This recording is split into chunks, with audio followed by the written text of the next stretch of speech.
ഓം ശ്രീനാരായണ പരമഗുരവേ നമഃ. ഈശ്വരന്റെ ഈ പ്രപഞ്ച സൃഷ്ടി വളരെ വിശേഷതകൾ നിറഞ്ഞതും മറ്റാരാലും മാറ്റപ്പെടാൻ സാധിക്കാത്തതുമാണ്. കാരണം ഈ സൃഷ്ടിയുടെ ഭൂതകാലവും വർത്തമാനകാലവും ഭാവികാലവും ഒരുമിച്ചു ചേർന്ന ഏകതയുടെ വളരെ കൃത്യമായ ഒരു ലക്ഷ്യപ്രാപ്തിയിലേക്കുള്ള നേർവഴിയുടെ യാത്രയാണിത്.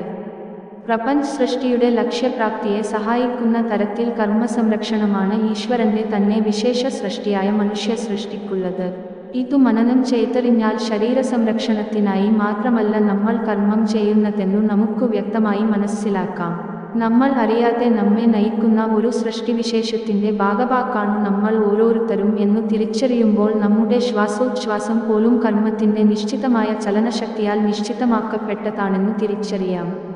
അവസ്ഥാത്രയങ്ങൾ എന്നു മഹാഗുരു നമുക്ക് പരിചയപ്പെടുത്തിത്തന്ന ജാഗ്രത, സ്വപ്ന, സുഷുപ്തി എന്നീ മൂന്നു അവസ്ഥകൾ ദിനരാത്രങ്ങളോടു ചേർന്ന് നമ്മൾ എല്ലാവരും നിത്യേന അനുഭവിക്കുന്നതാണ്. ഈ അവസ്ഥാത്രയങ്ങളുടെ വിശേഷതയാലാണ് സർവ്വവിധ പ്രപഞ്ചാനുഭൂതികളും നമുക്ക് അനുഭവമായി കിട്ടുന്നതെന്നു മഹാഗുരു വെളിപ്പെടുത്തിത്തന്നു.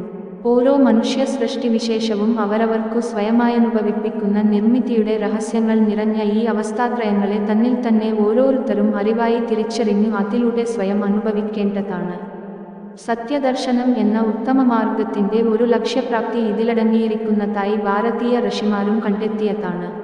അതായത് ജാഗ്രത, സ്വപ്ന, സുഷുപ്തികളെ വ്യക്തമായി വിശകലനം ചെയ്ത് അറിഞ്ഞാൽ ഈ പ്രപഞ്ചരഹസ്യം മുഴുവൻ അതിലൂടെ വെളിവായി കിട്ടുമെന്നു മഹാഗുരുവും വെളിപ്പെടുത്തി തന്നിട്ടുണ്ട്. നമസ്തേ.